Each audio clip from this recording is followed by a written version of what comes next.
Welcome back. This week we are talking about something other than the Murdaugh trial on this podcast. And if you've been missing my day-to-day coverage of the Murdaugh trial, we are in the final week.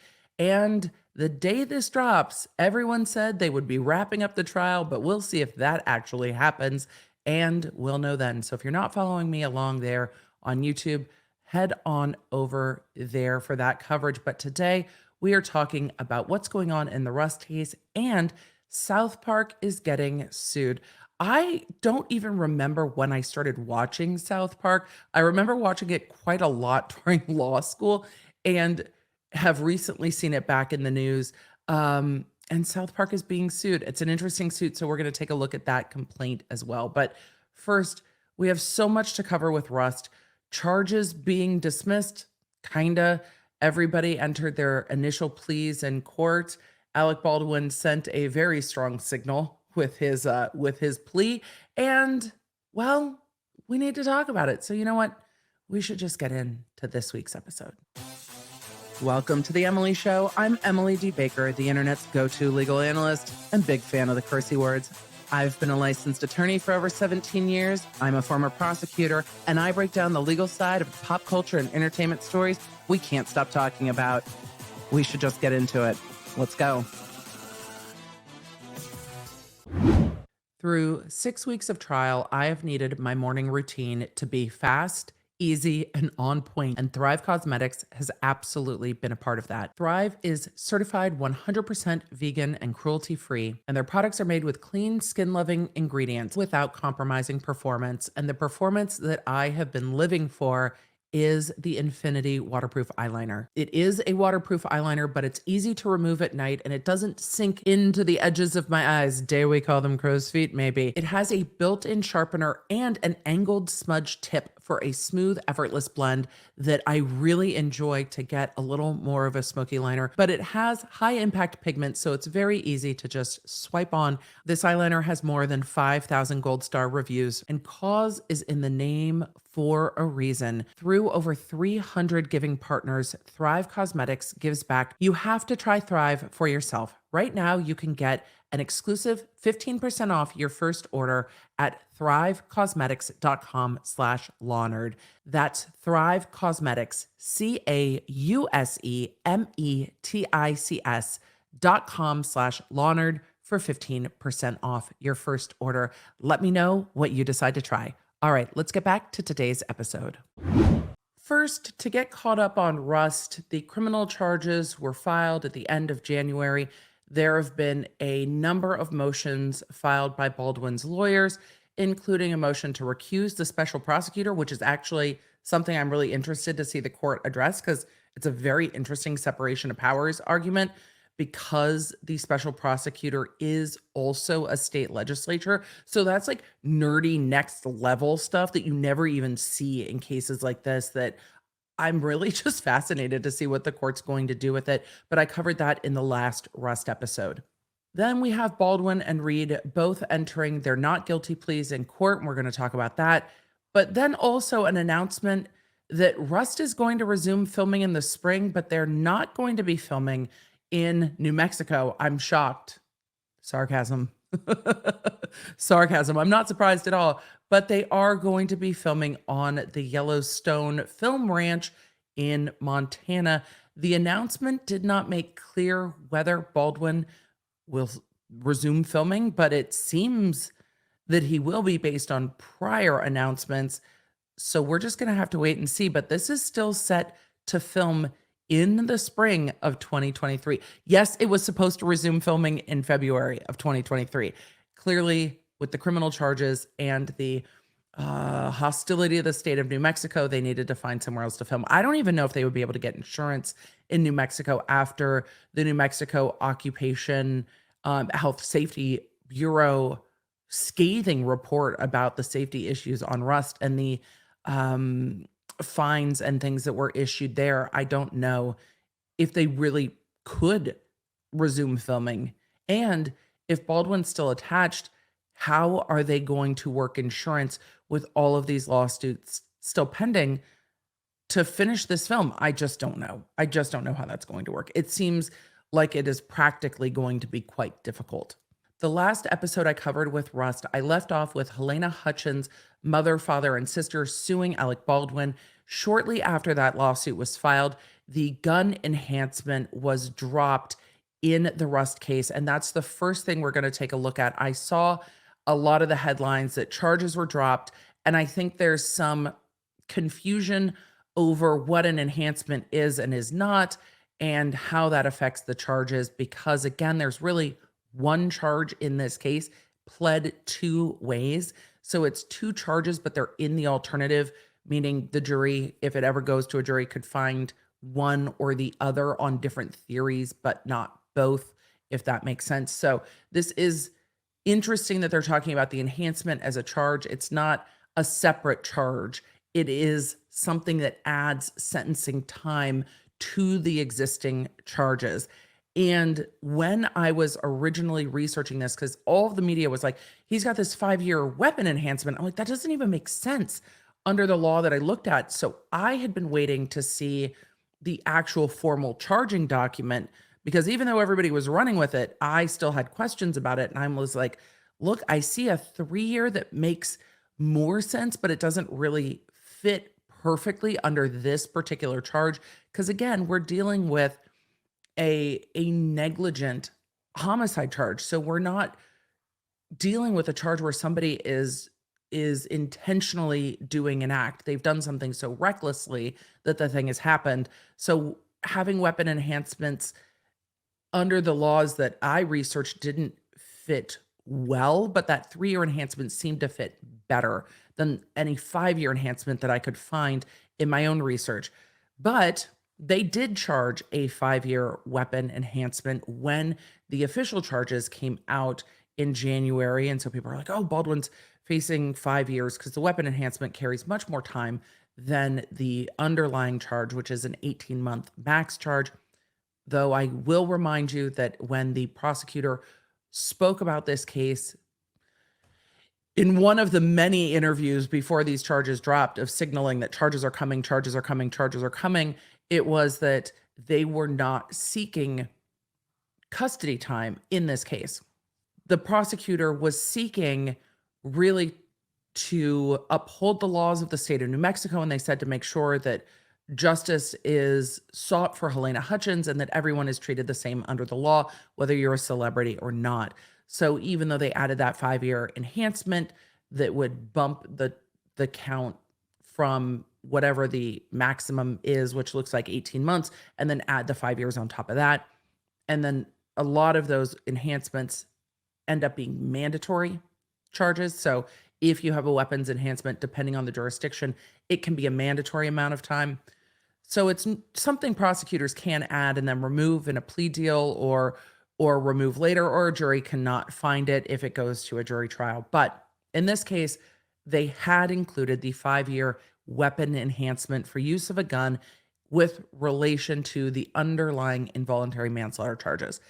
However, Alec Baldwin's attorneys filed a motion saying, hey, this 5-year weapon enhancement didn't become law until 2022, and the shooting on the Rust set happened in 2021.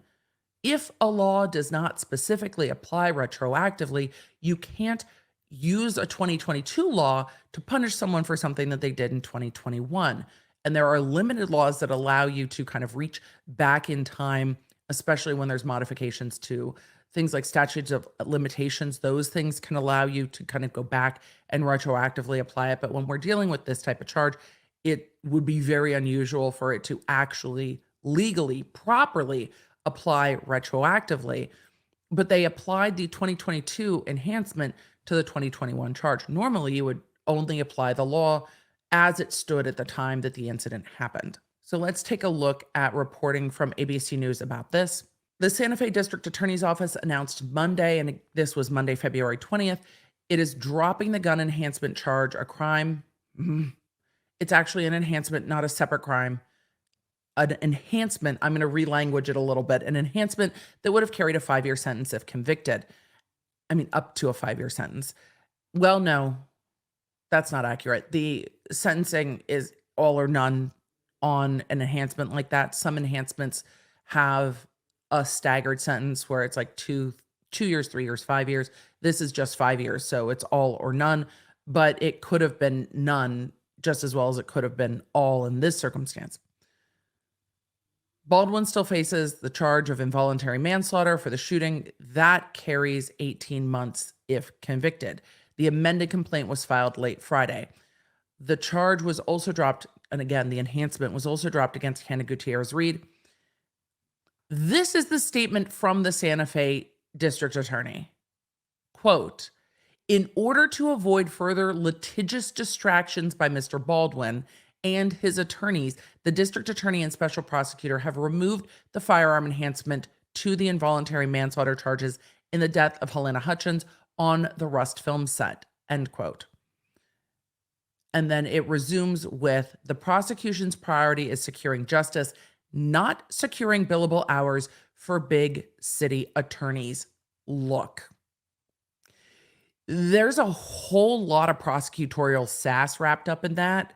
And while I generally appreciate a whole bunch of sass, you know I live for some lawyer sass. Give me a sassy footnote any day, and I will give you snaps for a sassy footnote. But this is way too much sass when it was a charging error.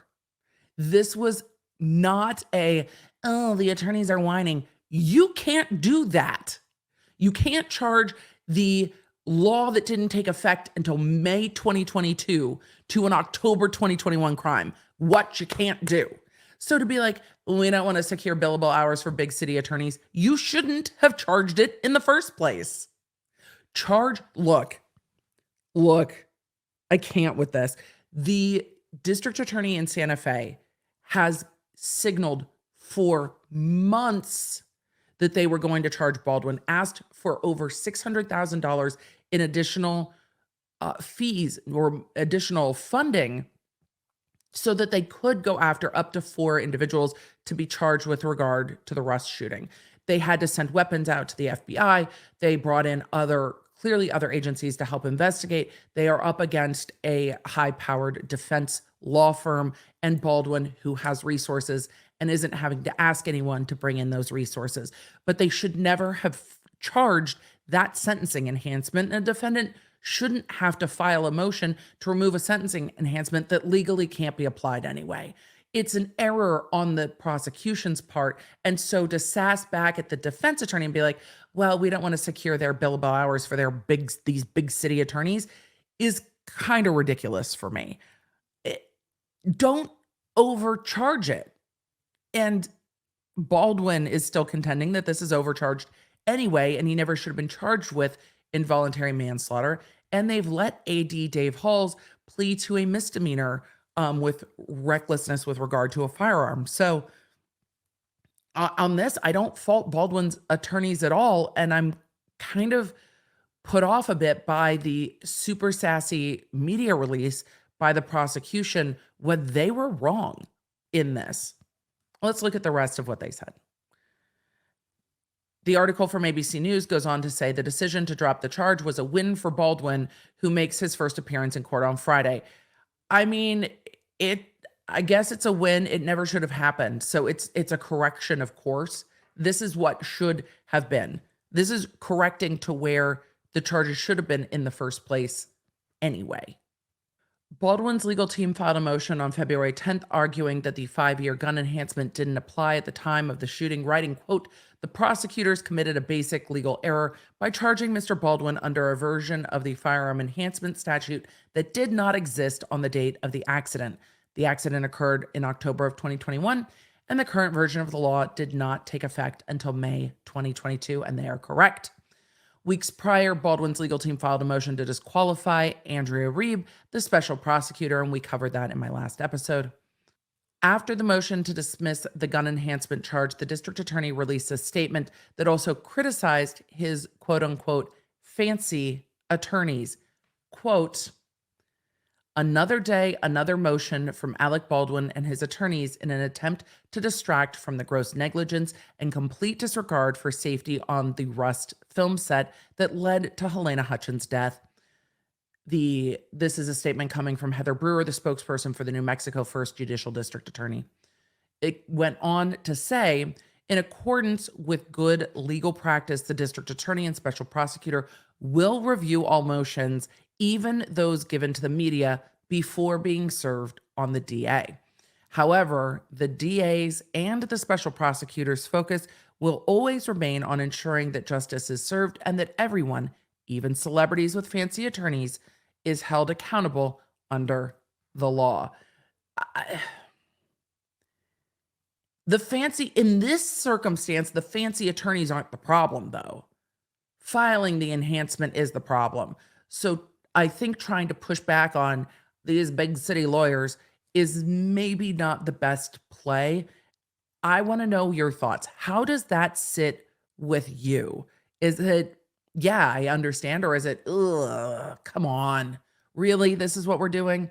I want to know your thoughts on that, particularly as we move in to taking a look at the documents filed. And for the audio crew, I will talk you through it, but I just wanted to take a look at the not guilty plea by Baldwin. And if you're like, ooh, Emily, video from the courtroom? No, no, no. It's a document filed. This is the waiver of first appearance and entry of plea of not guilty filed on February 23rd, 2023. I understand that I am charged with the following offense or offenses under the law in the state of New Mexico: involuntary manslaughter, and then it lists a section in two alternatives. Those are the two charges we talked about in the other episode and earlier today, that it is two pled in the alternative, not two different charges, in that it's two different crimes. I understand that I am entitled to personally appear before the court at every stage of the criminal proceedings. I have received a copy of the criminal complaint or citation, or had the complaint or citation read to me. I understand the offense and offenses charged and the penalty provided by law if I'm convicted. After reading and understanding all of the above, I request the court permit me to waive a personal appearance in court for the following proceedings. First appearance, and then the checkbox of not guilty is checked, electronically signed by Alec Baldwin and his attorney. Didn't show up in court, said, don't care, not coming to court, waiving my appearance, entering a guilty plea, and I'm not surprised he did. These first appearances are really just these are the charges against you appearance. It has to happen within a set amount of time. They will set the preliminary hearing from there. Hannah Gutierrez-Reed, however, did appear via video with attorneys for their first appearance. She pled not guilty as well, but also had to talk to the court about retaining a weapon, which, when you are charged with a weapons offense, generally one of the conditions of your release is that you're not to have any weapons. Hannah Gutierrez-Reed, through her attorneys, fought with the court to allow her to keep a personal weapon at her home. And we're going to talk about that after a word from our sponsor. Keeping meals easy is a priority, and now there are even more options to choose from with our sponsor, Green Chef. That's right, they have expanded their menu again. Same fresh ingredients delivered right to your door, with more than 30 recipes weekly to choose from that can fit your lifestyle. So you can pick a keto meal or a paleo, vegan or vegetarian, but also you can pick their new protein-packed collection, full of recipes to fit a high-protein dietary preference. Choose from 3 weekly menu items, each including 40 protein per serving on average. You can expect a variety of satisfying and flavorful recipes like Greek chicken salad with mint olive tamponade, enchilada spiced turkey bowls, and almond crusted barramundi. We actually got a really incredible steak topped with a creamy shrimp. It was easy to make and it was absolutely delicious, except I had to fight my teen off the shrimp. He absolutely loved our protein-packed meals, and we will be getting more of them. Are you ready to find out why so many love Green Chef? Well, we've got a deal for you. Go to greenchef.com/EmilyBaker60 and use code EmilyBaker60 to get 60% off plus free shipping. That's right, greenchef.com/EmilyBaker60. Find out for yourself why Green Chef is the #1 meal kit for eating well. Thank you for keeping me eating during this trial, Green Chef. I probably wouldn't have had dinner most nights without it. Let's get back to today's episode. This reporting is coming from Law 360 with regard to what was argued in court by Gutierrez-Reed's attorney, Jason Bowles. asking the court to allow Gutierrez-Reed to retain a personal firearm in the home after receiving threats and quote voicemails that were very, very bad, and has been required and forced really to take out a restraining order against a stalker. The attorney said that the threats started after law enforcement publicly released Gutierrez-Reed's contact information. I didn't see where that happened. If that did happen, which I don't doubt that this attorney wouldn't tell the truth to the court. It shouldn't have ever happened. Yes, she's accused of a crime. However, putting her personal safety at risk throughout the pendency of a court case because her private contact information wasn't redacted and kept safe. And I don't know if that was through her giving her information to police on video during her interview that was released publicly or elsewhere. But why is it so hard to just redact things out? The internet is awful when they have to search for this stuff. But putting that out there in a way that puts people at risk is just unexcusable at this point. It's 2023. We know well what the internet is like. We know how people get treated, especially when they're at the center of a case like this. She's innocent until proven guilty, just like Baldwin is, and putting her personal information on blast, it's just unexcusable for me. So the attorney told the court that the threats started after law enforcement publicly released Gutierrez-Reed's contact information and asked the court to allow Gutierrez-Reed to keep a gun for self-defense in her home only, not to be able to possess a firearm generally outside of her home. That's reasonable. I don't think Hannah Gutierrez-Reed is a threat to the greater public. This case is negligence in the workplace. She's not working, it seems, at the moment, and probably shouldn't be through the pendency of this case. I imagine is uninsurable at this point to even have on a film set. So having a weapon for safety in the home seems to be a reasonable request. The article goes on to report that the attorney said there's no allegation that she is a danger to anyone. Keep reading, Emily. Having a firearm within her home, and it's for self-protection because of actions that the state took in releasing private information. That's the reason for the request. The Santa Fe District Attorney, Mary Carmack Altwies, not, by the way, the special prosecutor in the case, this is the district attorney for this district, said that she was concerned because this case came about, at least in part, because of Ms. Gutierrez-Reed's sloppy mishandling of firearms and guns. The prosecutor went on to add, quote, "And while I'm very understanding that she has a restraining order, I just don't think it's appropriate for her to have firearms. There are other ways to deal with this. She can move." Really? She can have pepper spray, a bat, something else in her house, but I adamantly oppose her having firearms. And the court denied the district attorney's, well, I guess the better way to say that is the court granted the defense request over the objection of the prosecution, was disinclined to acquiesce to the prosecution's request. When someone is being stalked and they are in the middle of a public-facing case, the response, "they can just move," doesn't even make sense as a practical matter, because if someone is being stalked, especially in such a prolific digital age, that's not just going to go away, sadly, if they move. And her movement's going to be limited based on this pending criminal charge. It's not like she can leave the country to get physical distance from someone if, and it seems that because she has taken out a restraining order, they know at least who the person that's stalking her is. But when people are subject to internet threats, they don't always know where they are coming from, who they are coming from. And that is a topic for another day that I could rant about forever. With the rise of AI technology, you're going to start seeing these things happening with voices that aren't even the people that are making them. Not that voice changing technology hasn't always existed. It's just much harder to perceive now because it's gotten so much better.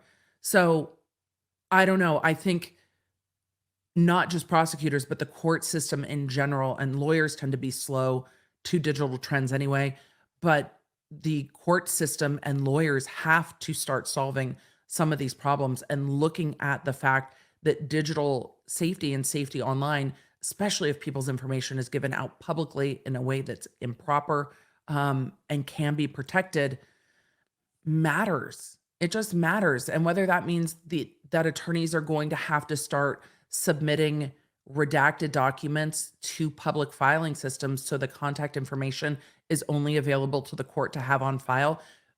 Is that truly that inconvenient? I don't think so.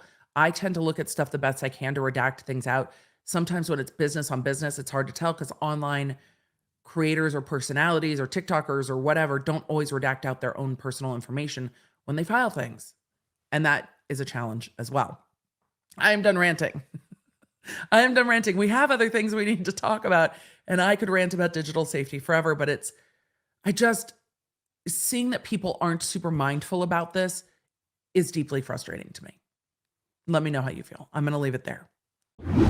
So to just take a topical 180 here, South Park is being sued, and no, it's not by Harry and Meghan, though Harry and Meghan have threatened to sue South Park, but I think that that's just made people more aware of South Park. I didn't realize there were new episodes of South Park out until I saw people freaking out over South Park talking about Harry and Meghan. Have I seen the episode yet? No. Have I seen anything in the last 5 weeks that is not the Murdaugh trial? Also, no. I think Real Housewives of New Jersey is back. I don't even know. Let's talk about Warner Brothers Discovery suing Paramount and South Park, because it's actually a really interesting lawsuit. And we get a little bit of tea here. Take a guess mentally, just take a mental guess about how much Warner Discovery paid to have South Park, because I'm going to tell you in just a moment. So take a guess, just real quick. This is coming from the Associated Press. Warner Brothers Discovery Inc. is suing Paramount Global, saying its competitor aired new episodes of the popular animated comedy series South Park after Warner paid for exclusive rights. Warner says it signed a contract in 2019 paying more than $500 million for the rights to existing and new episodes of the irreverent show, according to a lawsuit filed on Friday in the New York State Supreme Court. And I have those documents, and we are going to look at those lawsuits, but they are not just suing Paramount. It is Warner Brothers Discovery suing Paramount, suing South Park's corporate entity, and suing MTV. Oh, but the AP did list one of my answers. Show creators Matt Stone and Trey Parker launched the show in 1997. See, look, at the end of high school, still very much Beavis and Butthead for me. So I'm not surprised that South Park launched in 97 and then kind of picked up traction during my college years. And then by the early 2000s, I was watching a lot of South Park during law school. Let's jump right into the lawsuit, which I'm going to pull up. So unless I'm interjecting, I'm reading from this lawsuit. I'm not going to go through all of the charges, but I'm going to give you an overview of them. What we're looking for here is breach of contract against South Park Digital Studios, breach of implied covenant of good faith and fair dealing against South Park Digital Studios, deceptive practices in violation of a code section against South Park Digital Studios, Paramount, and MTV, tortious interference with contract against Paramount and MTV, and unjust enrichment against Paramount and MTV. So some causes just against South Park, some against all defendants, some against Paramount and MTV. We've talked about tortious interference with business relations and tortious interference with contract in a lot of the civil cases that I've covered on this channel, because when you're dealing with creators, this is one of the things that comes up when people go after a creator's sponsors and things like that. We've talked a little bit about the breach of implied covenant of good faith and fair dealing, but I'm happy to see it making an appearance. It feels very law school. So this all feels like just a throwback for me, like 2023 out here feeling like 2003.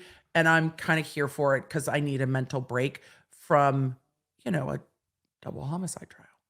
You're going to reframe this in your head depending on how long you've been listening to my content. Here is the first line of this lawsuit. This is a case about the defendant's opportunistic repudiation of Warner HBO's exclusive streaming rights in the popular animated comedy series South Park, for which Warner HBO agreed to pay more than $500 million. Y'all, what do you hear? This is a lawsuit because of the defendant's greed. Everything old is new again. I'll tell you what. Let's go. When Paramount decided to launch a new streaming platform of its own, Paramount Plus, I didn't even know Paramount Plus was a thing. Everything's got a goddamn streaming service. Everything. I watch YouTube and Peacock. Because that's where Housewives is. I mean, we have a lot of other streaming services, but the ones I actually watch are 90% YouTube. When Paramount decided to launch a new streaming platform of its own, its priorities changed drastically, and defendants embarked on a multi-year scheme to unfairly take advantage of Warner HBO by breaching its contract and stealing its content. This is going to be very interesting. I wonder if their deal has a arbitration clause. Like, are we going to see this ultimately just forced into arbitration and we're never going to get to see the court documents again? Because I'm here for, I want to see what the contract says, which is not attached to this 25-page complaint, and how they think that they're undoing it. If what they're alleging is as they are stating it, I don't know how you go back on that deal if you've sold the intellectual property of South Park, then how do you just not give it to them? I don't know. I'm fascinated.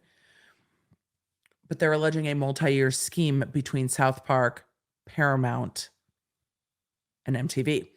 They say the scheme, which was blatantly intended to prop up Paramount Plus at the expense of Warner HBO, is the subject of this lawsuit.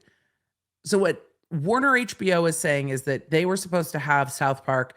Paramount decided to launch Paramount Plus after they sold South Park. South Park, for more than $500 million, $500 million, went to presumably South Park's IP and Paramount to buy the rights to it. So how do you just say, just kidding, we're not going to give it to you and we're going to put it on our own streaming service? I don't know. They say South Park is an extremely valuable franchise. The series has aired for more than 20 years, and throughout that time has remained wildly popular with its fan base, which is primarily composed of the key age 18 to 34 demographic. Look, man, I have more money now than I did when I was 18. I am a key demographic. I realize that this is their key advertising demographic. I know. Although nearly all South Park episodes first air on Comedy Central, one of Paramount's cable channels, a lucrative aftermarket has emerged for the digital rights to this content. Similar to sitcoms such as Friends and The Big Bang Theory, the South Park franchise is anchor content on any platform and therefore central to branding and marketing for any distributor of the series. The availability of South Park episodes on a streaming platform can increase subscribers and subscription fees, as well as draw in advertisers. Cognizant of this tremendous value, South Park Digital Studios, hereinafter SBDS, a joint venture between Paramount and South Park's creators Matt Stone and Trey Parker, held open bids in September 2019 for the exclusive streaming rights to South Park. It was their idea to sell it. It was South Park Digital Studios' idea to sell it. SPDS publicly announced that these rights would encompass both the existing library as well as 30 new episodes for upcoming seasons 24, 25, and 26, more than 300 episodes in all. The bidding was fierce, with a number of major entertainment companies vying to acquire the rights.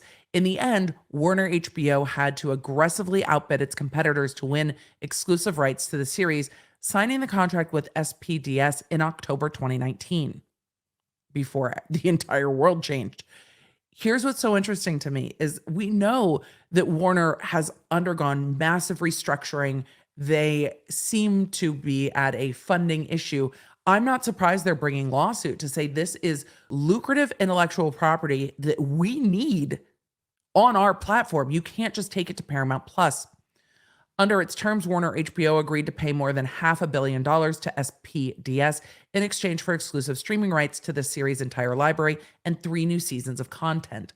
In reliance on gaining these exclusive rights, HBO Max, the Warner HBO streaming platform, started touting its exclusive streaming of South Park in its advertising. Oh, they already advertised. They already told everybody. After the parties started performing under the contract, Paramount launched its own streaming platform, Paramount Plus. While that was certainly within Paramount's rights, on information and belief, SPDS, Paramount and MTV Entertainment Studios, then engaged in an illicit scheme to unfairly divert to its nascent streaming platform, South Park content that belonged exclusively to Warner HBO. Defendants apparently considered the success of Paramount Plus to warrant, if not require, multiple and flagrant duplicitous contortions of fact and breaches of contract, as well as other forms of misconduct described in detail below. Look, this is the lawyer sass I'm living for. Flagrant duplicitous contortions of fact. I'm putting it on a shirt. I love this turn of phrase. This is the sass that I'm here for. I'm here for sass between major outlets, between Warner and Paramount. I'm here for it. Tell me, are you also living for the sass? We need to get to how they describe the parties and more of the damage they describe below after a break to say thank you to our sponsor. I am drawing out cozy season as long as possible, and I've been doing it with my new Jenni Kayne throw that you will see back on the chair. I have stolen it so that the paw nerds can't get to it to cozy up in my office while I am prepping for long days of streaming. Jenni Kayne is your one-stop shop for new handcrafted furniture and home decor. You can make any home your dream home with Jenni Kayne. Their pieces are timeless and ultra cozy. Shopping for home decor can be stressful and time consuming, but Jenni Kayne has elevated style and quality to make it easy for you to pick great pieces for your home. They are known for their pillows and throws. From linen and alpaca to super soft cashmere, the handcrafted textiles are versatile, durable, and perfect for any sofa upgrade. Or, for your office, which is where I'm using it. Find your new favorite pieces at jennikayne.com/home. Emily Show listeners get 15% off your first order when you use code LAWNERD at checkout. That's 15% off your first order with code LAWNERD. JENNIKAYNE.com/home. Promo code LAWNERD. Jenni Kayne, in neutrals we trust. Let's get back to today's episode. Warner HBO brings this lawsuit to vindicate its rights and recover the hundreds of millions of dollars in damages incurred as a result of defendants' misconduct. On information and belief, defendants have valued those damages in the hundreds of millions. We'll get there. They describe the parties and the companies that are involved in this, and the fact that South Park Digital Studios is a limited liability organization existing under the laws of Delaware with a place of business in California, which is a joint venture between Trey Parker, Matt Stone, and Paramount. Defendant MTV Entertainment Studios is based in New York. They go through the jurisdiction and venue in New York, and these are the factual allegations. Warner HBO is part of Warner Brothers Discovery, a leading global media and entertainment company that creates and distributes the world's most differentiated and complete portfolio of conduct and brands across film, television, and streaming. Okay. WBD is how they will be referred to as the rest of this lawsuit. WBD's iconic brands and products include HBO, HBO Max, Discovery Channel, Discovery Plus, CNN, DC, HGTV, Food Network, OWN, Investigation Discovery, TLC, Magnolia Network, TNT, TBS, True TV, Travel Channel, Motor Trend, Animal Planet, Science Channel, Warner Brothers Pictures, Warner Brothers Television, Warner Brothers Games, New Line Cinema, Cartoon Network, Adult Swim, Turner Classic Movies, Discovery en Espanol, Hogar de HGTV, and others. Hogar? I pronounced that wrong. Hogar de HGTV and others. Why list all of those? Who are the and others that got left out? Sorry, and others. Now you know how the lawyers feel about your products. I'm surprised Magnolia Network didn't get a higher billing on that. I imagine it's driving a lot of their views.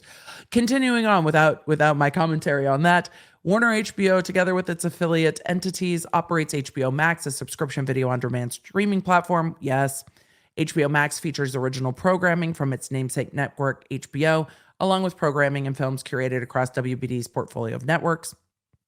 Like any streaming platform, HBO Max, all of you on YouTube right now, by the way, all of you on YouTube are going, no, that's not true. I generally don't have additional ads on the podcasts because we have our sponsors. The podcast is heavily sponsored content, and I love that. Our sponsors allow me to stay an independent creator where I get to curate the sponsors that I work with very heavily and say no more than yes. But if this was monetized, there is no way you would get around being served ads for HBO streaming on YouTube. If I say a thing more than like 7 times in an episode, you're going to start seeing the ads. So I'm sorry if you start getting HBO ads for listening to this episode across content. Maybe that was the plan here. It's like, ooh, people are going to cover it and then they're going to get HBO ads. Which was just a funny thought. Okay, I got distracted. I'm distracting myself at this point.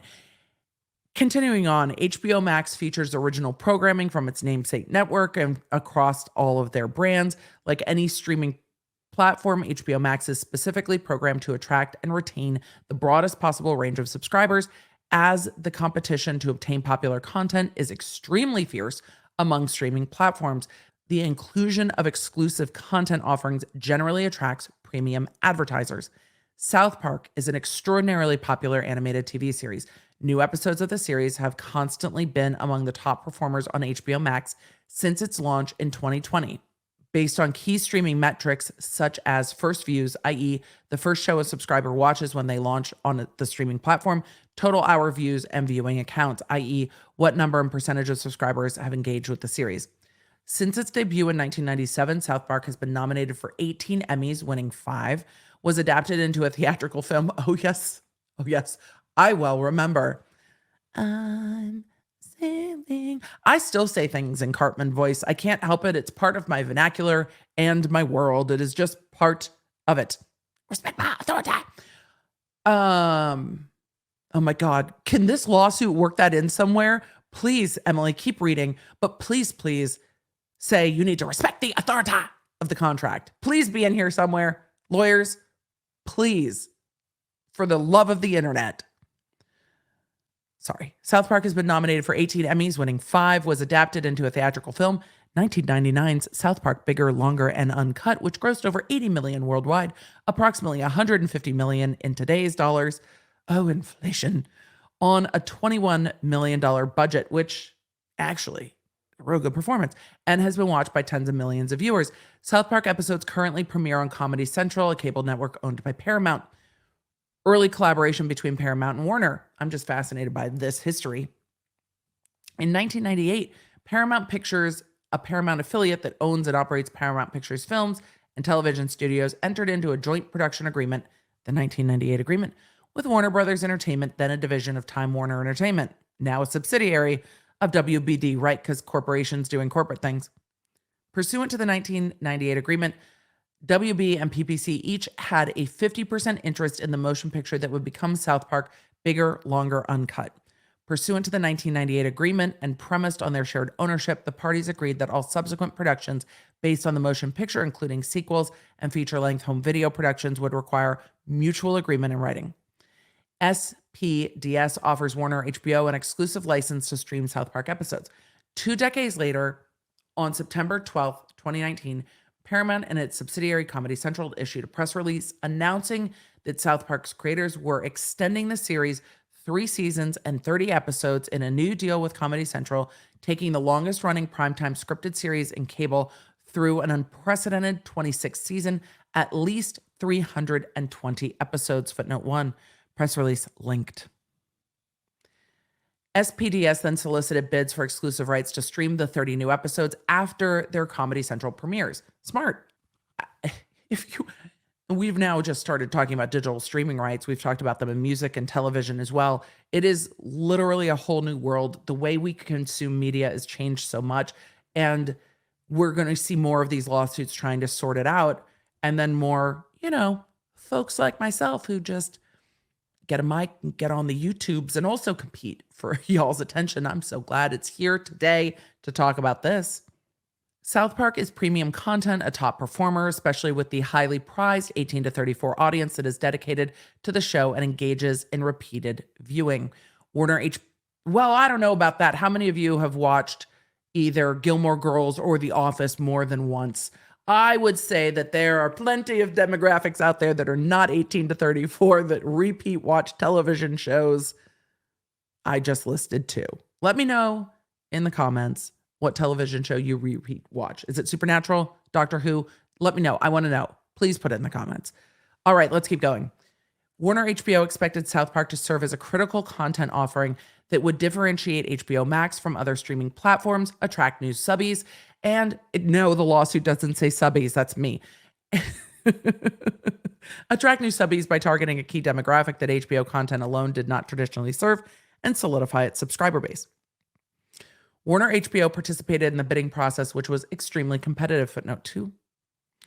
C, bidding war for South Park U.S. streaming rights could hit $500 million from Variety, and then it lists a few articles about it, noting, quote, elbows are being sharpened in the... Wait, footnote voice. God, I've been streaming live trials so long, I forgot. Sorry. Give me 1 second. Elbows are being sharpened in the fight for coveted reruns as streaming services look to bulk up their content libraries and appeal to subscribers that are faced with an ever-increasing array direct-to-consumer entertainment choices. Footnote complete. There's a few articles linked about it. During the bidding process, South Park Digital Services, Digital SPDS, Digital something, I've already forgotten, encouraged Warner HBO to propose a flat rate per episode license fee that would apply equally to all series episodes, both the older library and the new seasons. On information and belief, SPDS knew the older library episodes of South Park were far less valuable than the new episodes. Nevertheless, SPDS told Warner HBO that it would likely reject a bid that offered differentiated pricing for older episodes as opposed to the new ones. SPTS said that it would consider only offers with the highest flat fee per episode, old or new. Warner HBO acted in reliance on that information, assuming that SPDS was making similar statements to other bidders. To calculate a single blended per episode rate as requested, Warner HBO agreed to consider the value of the existing library, the value of new episodes, and the total number of episodes by adding the relatively low per episode fee amounts for the library episodes to the high per episode fee for the new ones, then dividing that by the combined number. Warner HBO would be able to offer a competitive flat fee per episode bid. I love kind of the inside how they got to this offer number. Like, where does the number 500 million even come from? And it's interesting to see how that worked out and how these deals are being negotiated for, well, our attention so that they can advertise to us while having our attention. Emily, you have 3 ad reads in this episode. Yep. It's the thing that it is, isn't it? Nobody's paid me $500 million of flat rate per episode. Interesting. I'm teasing. All right, let's continue on. On information and belief, SPDS knew that its representations about the number of new episodes were dispositive in securing the highest possible bids. On information and belief, SPDS knew that if it actually intended to offer fewer than 10 episodes for each of the new seasons, the reduced number would mean a lower flat fee per episode bid. SPDS knew that more new South Park episodes would garner a higher flat fee bid. Thus, SPDS's representation of 10 new episodes per season was essential to the bids made by Warner HBO and other bidders. In October 2019, prior to receiving Warner's bid, SPDS again confirmed that the exclusive streaming license would include at least 333 total episodes. In other words, the 300 existing library episodes and 10 new episodes for each of seasons 24 through 26. Exclusivity was so important to Warner HBO that when SPDS asked Warner whether it would consider sharing the rights to South Park with CBS, All Access, or another Paramount streamer, Warner rejected the proposition as a non-starter. In reliance on the representations by SPDS, on or about October 19th, 2019, Warner proposed a flat rate license fee of $1.687 million per episode. $1,687,500 per episode, offering a total of more than $500 million for the exclusive domestic streaming rights of the 333 South Park episodes SPDS had agreed to license. So this is just rights for the reruns, rights to continue streaming them. They air first on Comedy Central, and then this is exclusive streaming rights after that. SPDS licensed exclusive streaming rights to South Park and Warner Brothers. So following the intense bidding war, they win. They write up the agreements, and that becomes the 2019 agreement. The 2019 agreement provided two types of content. The first type of content comprised long-form episodes, i.e. over 20 minutes. I love it when over 20 minutes is long form. That first premiered on a non-streaming platform, i.e. a Nielsen-rated basic cable network such as Comedy Central or a major broadcast network such as CBS. The second type of content comprised all season 24 through 26 episodes that did not meet the premiering criteria applicable to type A licensed content, the one above, i.e. the long-form content that premiered on a streaming platform. SPDS gave Warner HBO the exclusive U.S. right to stream all long-form episodes from seasons 1 through 23, all identified in Exhibit A to the 2019 agreement. The long-form documentary, 6 Days to Air, The Making of South Park, all Type A licensed content for seasons 24 through 26, and selected short-form content, footnote 3. The agreement includes certain limited exceptions to exclusivity relevant only to seasons 1 through 10 and not relevant to plaintiff's claim. Under this exception, Pluto TV is permitted to stream a limited number of episodes from seasons 1 through 10 per week on an ad-interrupted basis. Streaming rights, man. The 2019 agreement specifically provided that HBO Warner streaming rights were quote-unquote exclusive. It provided the bargain for blended rate license fee of $1.6+ million per episode. The 2019 agreement contained Exhibit A, which listed every South Park long-form episode released at the time of the execution of the agreement. Each season listed consisted of at least 10 episodes. SPDS initially suspends season 24, but produces 2 quote-unquote specials. Guess what happened after 2019? Well, the parties initially agreed that HBO Max would receive in 2020 the first episodes of New South Park season 24. In March 2020, SPDS informed HBO Warner that it would not go forward with production of season 24 as a result of the pandemic. Despite the pandemic, however, SPDS produced other South Park content. Specifically, between September 2020 and March 2021, it produced 2 COVID-themed specials, collectively the pandemic specials, each of which was approximately 50 minutes long and initially premiered on Comedy Central. Where can I go watch those? I didn't know those existed. The first, the pandemic special, aired on September 30, 2020. The second, South Park, PARQ, vaccination special, aired on March 10th, 2021. Before its release, SPDS insisted to Warner HBO that the pandemic special was not the first episode of the new season, but agreed it was licensed content under the 2019 agreement. However, since the pandemic special was approximately 50 minutes in length, the parties agreed to a licensing fee of $3.3 million, double the size. That's not what it says. Double the regular single episode fee, right? Because it's a 50-minute long episode. During this period, SPDS gave various assurances to Warner HBO that season 24 episodes were coming soon. The illicit conspiracy emerges. Ooh, there's a conspiracy. Hold on, there's a footnote that I missed.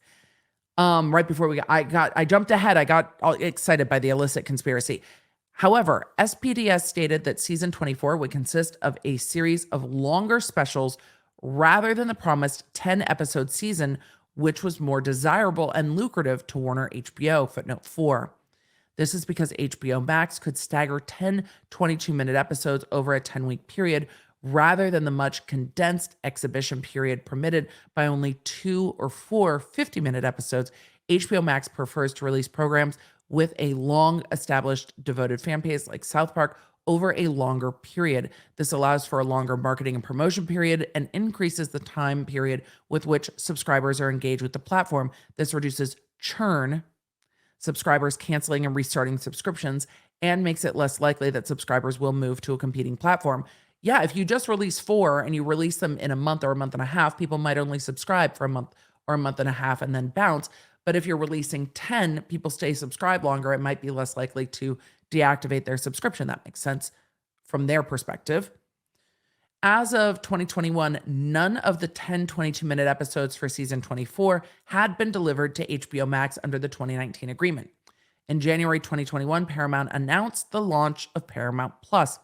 Paramount decided to make South Park a core part of its strategy to grow Paramount Plus. Uh-oh, danger, danger. To do so, Paramount, SPDS, and MTV Entertainment, acting in concert, plan to divert as much of the new South Park content as possible to Paramount Plus in order to boost the nascent streaming platform. Indeed, in August 2021, less than 6 months after the launch of Paramount Plus, one Paramount Plus executive admitted that it intended to use South Park, quote, to help fuel Paramount Plus and, quote, franchising marquee content like South Park is at the heart of their strategy to continue growing Paramount Plus. Yeah, but the problem is it's also at the heart of the strategy for Warner HBO because they bought it. Oh dear. It goes on to say, but this strategy ignored and indeed expressly repudiated Warner's exclusive rights to stream South Park. On August 25th, in furtherance of their reported scheme, Paramount's indirect subsidiary MTV announced a new deal with Parker and Stone, reportedly worth more than $900 million. As Stone publicly described it, quote, "We have fuck you money now," end quote. In the lawsuit, they bleeped the fuck out. I did not bleep it. The lawsuit, let's be fair to the lawsuit. The lawsuit quotes Matt Stone as saying, we have you money now. That's what the lawsuit actually says. There's a footnote. See press release, MTV Entertainment Studios Inc.'s new and exclusive deal with creators Trey Parker and Matt Stone through 2027. Oh dear. That deal provided, among other things, that exclusive new South Park content would premiere exclusively on Paramount Plus over the next 5 years. Uh-oh. It's supposed to premiere exclusively on Comedy Central and then it's supposed to premiere on Comedy Central only and then go to HBO to stream, which is what HBO is saying. That's what they say the contract says. Different sets of lawyers are going to interpret a contract differently. This is written in the light most favorable to Warner HBO. We only have their side. We haven't seen the other side of this yet. But what Warner and HBO are saying is, hey, after it airs on cable, and who even has cable anymore? After it airs on cable, we get it for streaming. And the new deal says, oh, no, it's going to Paramount Plus for streaming for the next 5 years. And they go on to then say, even though HBO Max had exclusive US streaming rights to all long-form South Park episodes through season 26, 2, SPDS had the obligation to offer Warner HBO any Type B license content during the term, which means they had right of first refusal. And 3, SPDS had yet to provide HBO Max with a single episode of South Park season 24, having repeatedly told HBO Max that the pandemic specials were not part of season 24. Rather than honor its obligations to Warner HBO, SPDS, acting in concert with Paramount and MTV, engaged in a campaign of verbal trickery designed to circumvent the terms of the 2019 agreement. To accomplish this, defendants used grammatical sleight of hand. Oh, that's also a great turn of phrase. I like the writing of these lawyers, characterizing new content as movies, films, events, to sidestep the contractual obligations. Specifically, MTV publicly announced that under the Paramount Plus deal, 14 made-for-streaming movies, as opposed to episodes or events, would premiere on Paramount Plus, starting with 2 quote-unquote films in 2021. MTV, in coordination with Paramount and SPDS, characterized the programming that would premiere on Paramount Plus as quote-unquote movies or films in a calculated and deliberate attempt to distinguish them from the pandemic specials that were included as part of licensed content under the 2019 agreement. Moreover, the 14 made-for-television, quote, movies that SPDS promised to Paramount Plus were substantially similar in kind to the pandemic specials that had been provided to Warner HBO as licensed content. SPDS licenses 2 supersized South Park episodes to Paramount Plus in violation of the 2019 agreement. On October 27, 2021, Paramount and MTV issued a press release announcing 2 South Park events that would premiere exclusively on Paramount Plus. It stated the first event, South Park Post-COVID, would premiere on Paramount Plus in the United States on November 25, 2021, and the second event would premiere December 2021.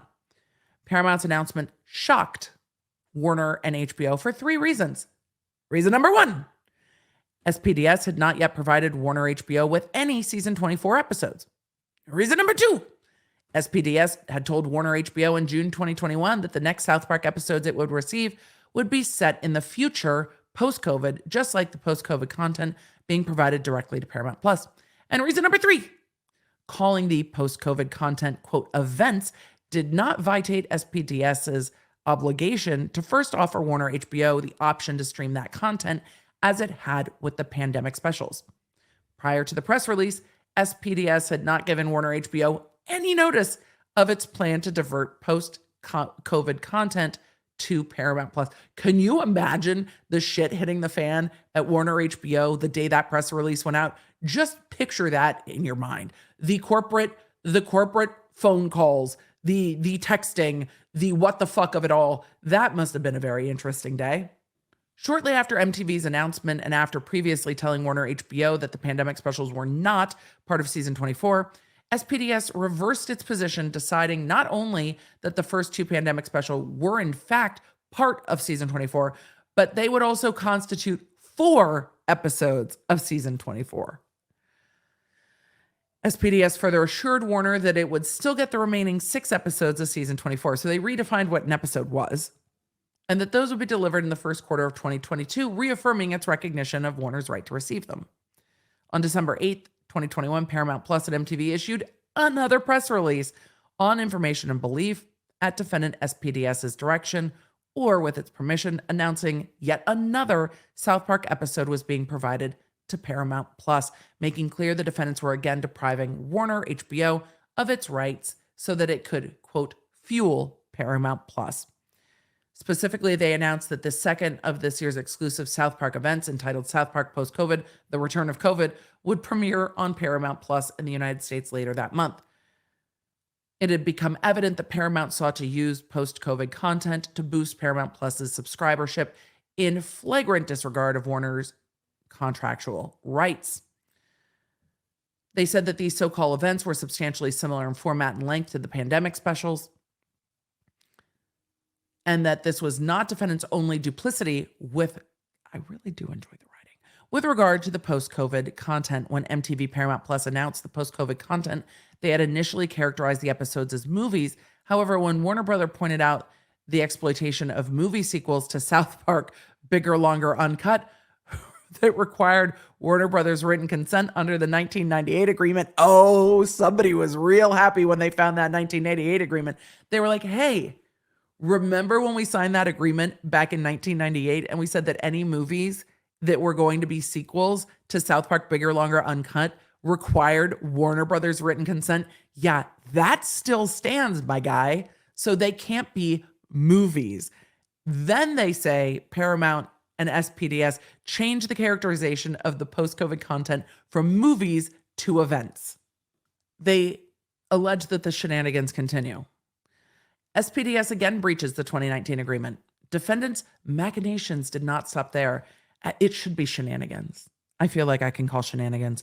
After repeatedly claiming that the pandemic specials did not constitute episodes of season 24, they reversed course for the third time in January 22 and announced that those 2 episodes alone would count as the entirety of season 24, and that season 25 would consist of only 6 episodes, in direct violation of the agreement that each new episode under the 2019 agreement, or each new season under the 2019 agreement, would include at least 10 episodes for a total of 30 new episodes. They're like, oh, no, that counts. We're done. Oh my goodness. As of February 9th, 2023, notwithstanding the clear terms of the 2019 agreement, lawyers can make any agreement not clear though, SPDS has provided Warner HBO with only 8 new South Park episodes, the 2 pandemic specials that claim constitute the entirety of season 24, and 6 episodes for season 25. SPDS provided Warner HBO with the first episode of season 26 on February 9th, 2023. The second episode of season 26 on February 16th, 2023.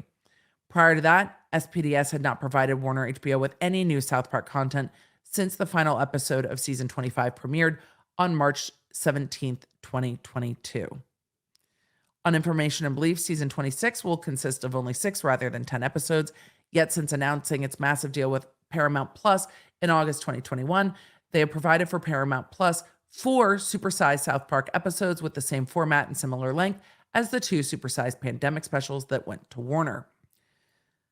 Moreover, pursuant to the MTV deal with Stone and Parker, SPDS is scheduled to provide an additional 10 supersized South Park episodes to Paramount Plus over the next 5 years, including at least 4 during the term of the 2019 agreement.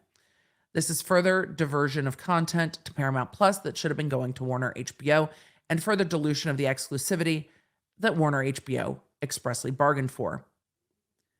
And then they're getting into the injury, the financial harm done. They say that since announcing its $900 million deal with Paramount Plus in August 2021, SPDS has provided Paramount Plus with 4 supersized South Park episodes of the same format and similar length as the 2 COVID specials. Finally, Paramount and SPDS have been unfairly enriched by their own deliberate misconduct, meaning they're gaining a benefit. And this is some of that benefit. They say, for example, during Paramount's Q4 2021 earnings call, CEO said that the company added 9.4 million new streaming subscribers in Q4 alone, 80% of them on Paramount Plus. Footnote 6, which then links to the transcripts of the global earnings call. Because when you're a public company, all that shit is public. Paramount Plus similarly experienced a huge uptick around the time the Streaming Wars Part 1 aired, June 2, 2022. The CEO reported that Paramount Plus added 4.9 million global subscribers, touting Paramount Plus's status as one of the fastest growing premium streaming services and attributing the growth to the strong performance, including by our latest South Park special, South Park: The Streaming Wars. I have to go watch that. I have to go find it. I have to. Is South Park: The Streaming Wars about what this lawsuit is about? I need to know. We're going to have to do a part 2 because I'm going to have to go watch it. Maybe we'll watch The Streaming Wars and give you a breakdown in our members content, because now is The Streaming Wars about this? I need to know. Let me know in the comments if you know. South Park fans, tell me, please. It goes on to allege that as a result of the defendant's misconduct, Warner HBO has incurred and continues to incur damages in excess of $200 million. And then it gets into the causes of action, which I previously listed. Let's go to the prayer for relief.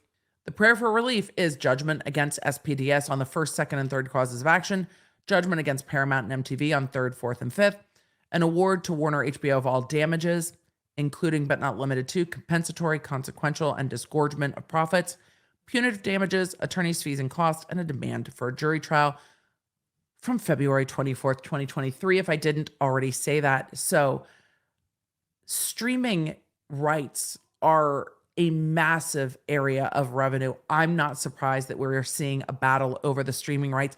This is just not the first lawsuit I expected to see in 2023 for South Park. I didn't, but it's the first one that we're seeing. So let me know if you are watching the new seasons of South Park. Let me know what you think of all of this, because we've only got the complaint, but if the contract is as they're representing it to be, I can absolutely understand why we're in a battle. Imagine paying $500 million for something and then having it just yoinked and then being like, just kidding. That's not actually what we're giving you. Very frustrating stuff indeed. I can't wait to hear your thoughts on this one. And with that, thank you for being here. Thank you for being a Law Nerd. It is time to say goodbye. Goodbye, goodbye, goodbye. It's time for me to go find the Streaming Wars. It might have to wait till after this trial, truth be told, but I will go find it. So with that, may your family be well. No, that's not where we start, Emily. May your Wi-Fi be strong. May your toilet paper be plentiful. May your family be well. May you be streaming new episodes of South Park, apparently. And may the odds be ever in your favor. I will talk to you in the next one. You can find more Law Nerd goodness in our private Law Nerd community over at lawnerdsunite.com. And if you want to stay up to date with everything I'm covering, you can follow me on social media at the Emily D. Baker. I stream on YouTube on Tuesdays and Thursdays, and I recap those streams for those of you a little pressed for time over on the Quick Bits podcast and Quick Bits YouTube channel. Thanks for being a Law Nerd.